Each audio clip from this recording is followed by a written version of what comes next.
Welcome to अंग्रेजीफाई। मैं आप सबके लिए लेके आ गया हूँ एक नई वोकैबुलरी वीडियो जिसके अंदर आप सीखने जा रहे हैं कुछ नए अल्फाज जो कि पर्सनैलिटी या कैरेक्टर के बारे में बोलने के लिए इस्तेमाल किए जाते हैं।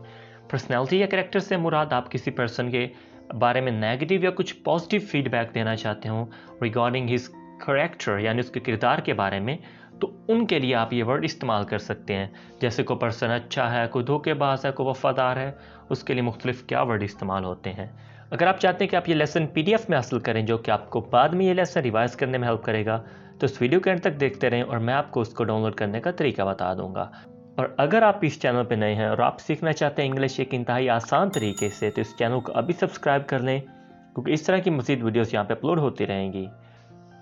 सो इस लेसन को स्टार्ट करने से पहले एक बात याद रखिएगा कि जैसे ही मैं एक वर्ड बोलूँगा आपने पहले उसको अच्छे से सुनना है और जब मैं दोबारा उसको बोलने लगूंगा तो आपने मेरे साथ उसको रिपीट करना है।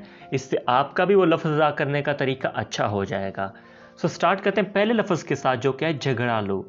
झगड़ालू की इंग्लिश होती है बेलिकॉन्स, बेलिकॉन्स, बेलिकॉन्स। इस तरह नेक्स्ट वर्ड है पंगेबाज, पुग्नेशियस, पुग्नेशियस, पुग्नेशियस। पंगेबाज आपको पता है ऐसा पर्सन होता है जो हर वक्त किसी न किसी आर्गूमेंट में, किसी लड़ाई में, किसी भी मसले में पड़ा रहता है, उसको हम कहते हैं कि यार बड़ा पंगेबाज बंदा है। सो उसके लिए वर्ड यूज होता है पुग्नेशियस। रन मुरीद को इंग्लिश में कहते हैं हेनपैक्ट, हेनपैक्ट, हेनपैक्ट। मेरे साथ बोलिएगा हेनपैक्ट। इसी तरह पेटू को इंग्लिश में कहते हैं ग्लूटन, ग्लूटन, ग्लूटन। नेक्स्ट हम देखते हैं कि इंसान जो लोगों में घुलने मिलने वाला होता है, जो बाहर निकलने वाला होता है, लोगों के दरमियान आता जाता है, बात वगैरह करता है, उसको हम कहते हैं एक्सट्रोवर्ट, एक्सट्रोवर्ट, एक्सट्रोवर्ट, जो पुरतमाद होता है सोशली। अगला वर्ड है घुल मिल जाने वाला। उस पर्सन के लिए हम इस्तेमाल करते हैं sociable, sociable, sociable. Next word है अपने तक रहने वाला, शर्मीला सा। अब ये ऐसे पर्सन के लिए इस्तेमाल होता है जो कि ज़्यादा बाहर लोगों में ना निकलता हो, बस अपनी ज़ात तक रहता हो और अपने एक लिमिटेड से सर्कल में रहता है, उसको हम कहते हैं इंट्रोवर्ट, इंट्रोवर्ट, इंट्रोवर्ट। और ये होता है एक्सट्रोवर्ट का ऑपोजिट। नेक्स्ट हम देखते हैं शर्मीले को इंग्लिश में कहते हैं शाय।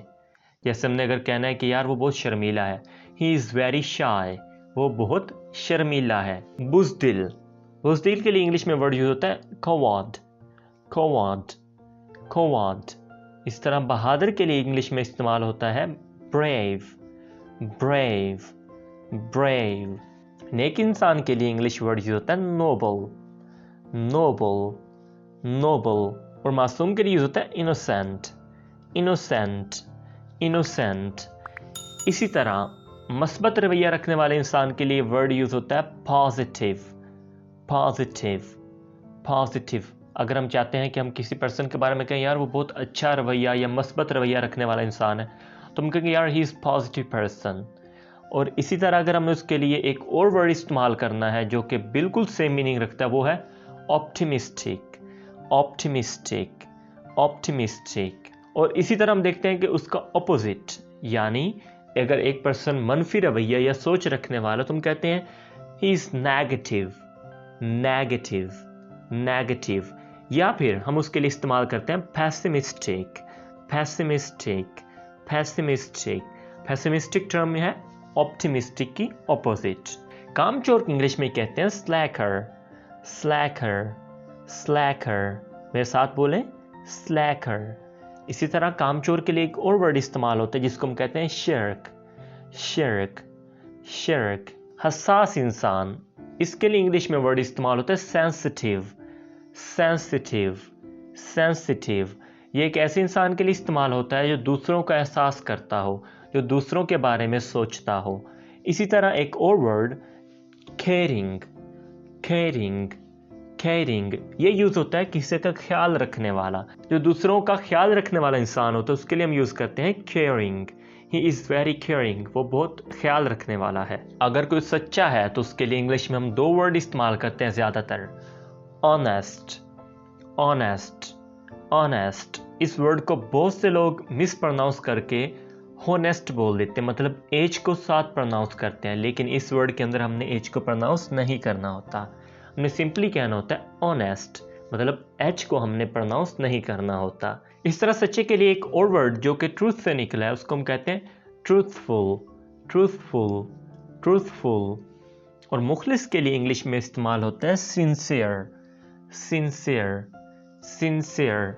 इसी तरह आगे झूठा इंसान, उसके लिए इंग्लिश में यूज होता है डिसऑनेस्ट, डिसऑनेस्ट, डिसऑनेस्ट। जो मुखलिस ना हो उसके लिए हम इस्तेमाल करते हैं इनसिंसियर, इनसिंसियर, इनसिंसियर। मतलब सिंसियर का उलट, इनसिंसियर। सर धोखेबाज के लिए इंग्लिश में इस्तेमाल होता है डिसीटफुल, डिसीटफुल, डिसीटफुल। या आप इसके लिए इस्तेमाल कर सकते हैं चीटर, चीटर, चीटर। कोई बातूनी होता है, बहुत ज़्यादा बातें करता है, घुल मिल जाने वाला होता है लोगों में, उसके लिए हम इस्तेमाल करते हैं टॉकेटिव, टॉकेटिव, टॉकेटिव। और बातूनी के लिए एक और वर्ड इस्तेमाल होता है जिसको हम कहते हैं चैटी, चैटी, चैटी। ये वर्ड चैट से निकला जिसका मतलब बात करना, तो चैटी मतलब जो बहुत बात करता हो, बातूनी हो। एक तरफा, बायस्ड, बायस्ड, बायस्ड। यह हम किसी भी पर्सन के लिए इस्तेमाल कर सकते हैं जो किसी मामले में एक तरफा हो। वो पॉलिटिक्स हो सकती है, वो रिलीजन हो सकता है, वो कोई भी नया ओपिनियन हो सकता है जिसके अंदर वो बायस्ड हो, मतलब वो एक तरफ झुकाव रखता हो। इस तरह जो गैर जानबदार होता है उसके लिए हम यूज़ करते हैं अनबायस्ड, अनबायस्ड, अनबायस्ड। इसी तरह अगला वर्ड है लचक रखने वाला, यानी फ्लैक्सिबल, फ्लैक्सिबल, फ्लैक्सिबल। अब ये वर्ड फ्लैक्सिबल ऐसे लोगों के लिए इस्तेमाल किया जाता है जो कि अपने रवैये के अंदर कुछ चेंज ला सकते हों अकॉर्डिंग टू नीड। यानी अगर कहीं पे ज़रूरत है तो अपने रवैये के अंदर चेंज लाने की वो अहलियत रखते हों, उनके लिए हम इस्तेमाल करते हैं फ्लैक्सिबल। अब ओपन माइंडेड हम ऐसे इंसान को कहते हैं जो कि नए आइडियाज़, नई चीज़ों के बारे में सोच रखता हो, ठीक है। और नैरो माइंडेड ऐसे बंदे को कहते हैं जो कि तंग या पुरानी सोच रखने वाला हो, उसके लिए वर्ड यूज़ किया जाता है नैरो माइंडेड। और जो नए आइडियाज़ को एक्सेप्ट करने वाला माइंड हो तो उसके लिए हम यूज़ करते हैं ओपन माइंडेड। इसी तरह एक पर्सन जो कि पुख्ता अज़म रखने वाला है उसके लिए हम वर्ड यूज़ करते हैं डिटर्मिन्ड, डिटर्मिन्ड, डिटर्मिन्ड। यानी किसी भी चीज़ के लिए वो पुख्ता अज़म रखता है तो उसके लिए हम यूज़ करते हैं ही इज़ वेरी डिटर्मिन्ड, वो बहुत पुख्ता अज़म रखने वाला है। और उसके लिए एक और वर्ड यूज़ होता है जिसको हम कहते हैं strong willed, strong willed. Will का मतलब होता है ख्वाहिश और स्ट्रॉन्ग विल मतलब मजबूत ख्वाहिश रखने वाला, पुख्ता अज़म रखने वाला।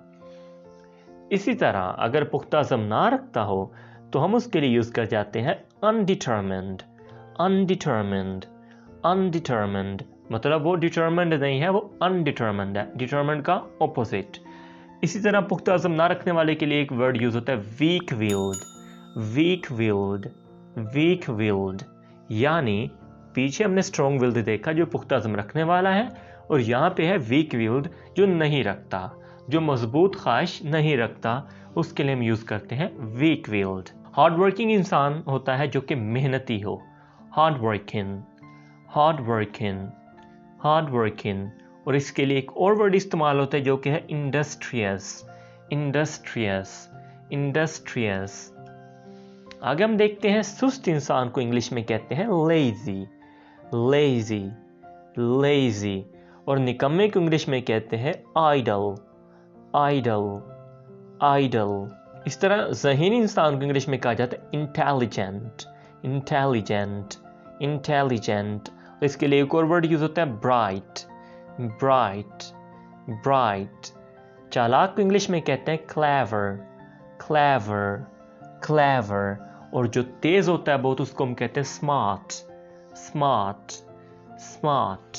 जो सुस्त ज़हनी इंसान होता है उसको हम कहते हैं अनइंटेलिजेंट, अनइंटेलिजेंट, अनइंटेलिजेंट।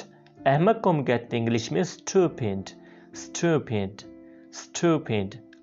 और बेवकूफ़ को हम इंग्लिश में कहते हैं फूलिश, फूलिश, फूलिश। इसी तरह कोई इंसान जो कि काबिल एतमाद हो उसके लिए हम वर्ड यूज़ करते हैं दो, एक रिलायबल, रिलायबल, रिलायबल। और दूसरा है ट्रस्टवर्दी, ट्रस्टवर्दी, ट्रस्टवर्दी। और इस तरह जो नाकाबिल इत्मीनान होते हैं उसके लिए हम यूज़ करते हैं अनरिलायबल, अनरिलायबल, अनरिलायबल। या नाकाबिल इत्मीनान के लिए दूसरा वर्ड यूज होता है अनट्रस्टवर्दी, अनट्रस्टवर्दी, अनट्रस्टवर्दी। इससे जो सखी होता है उसके लिए हम वर्ड यूज करते हैं जेनरस, जेनरस, जेनरस। लेकिन जो फजूल खर्च होता है उसके लिए हम यूज करते हैं एक्स्ट्रावेगेंट, एक्स्ट्रावेगेंट, एक्स्ट्रावेगेंट, यानी ये फजूल खर्च है, सखी के नेगेटिव सेंस में चला जाता है। किफ़ायतशार होता है इकोनॉमिकल, इकोनॉमिकल, इकोनॉमिकल, यानी जो बहुत ज़्यादा भी नहीं इस्तेमाल करता और कंजूसी भी नहीं करता, दरमियानी राह पे चलता है। और माइसर होता है कंजूस, माइसर, माइसर, माइसर, कंजूस। इसी तरह लोगों को इज्जत देने वाला जो इंसान होता है उसके लिए हम कहते हैं रिस्पेक्टफुल, रिस्पेक्टफुल, रिस्पेक्टफुल। आज इसको इंग्लिश में कहते हैं हम्बल, हम्बल, हम्बल। और इज्जत ना देने वाले को हम कहते हैं डिसरिस्पेक्टफुल, डिसरिस्पेक्टफुल, डिसरिस्पेक्टफुल। और मगरूर को इंग्लिश में कहा जाता है arrogant, arrogant, arrogant. In the end मैं आपको बता देता हूँ कि आप किस तरह उस पीडीएफ को हासिल करके उस लेसन को रिवाइज कर सकते हैं। उसके लिए मैंने एक लिंक डिस्क्रिप्शन के अंदर दे दिया जिस पे क्लिक करके आपको पीडीएफ मिल जाएगा। उसको डाउनलोड करें और इस लेसन को रिवाइज करें। अगर ये वीडियो आपके लिए हेल्पफुल रहे तो इस वीडियो को लाइक करें, इस चैनल को सब्सक्राइब करें और वीडियो को अपने दोस्तों के साथ शेयर ज़रूर करें। I'll be back with another interesting video. Till then, take care. Allah Hafiz.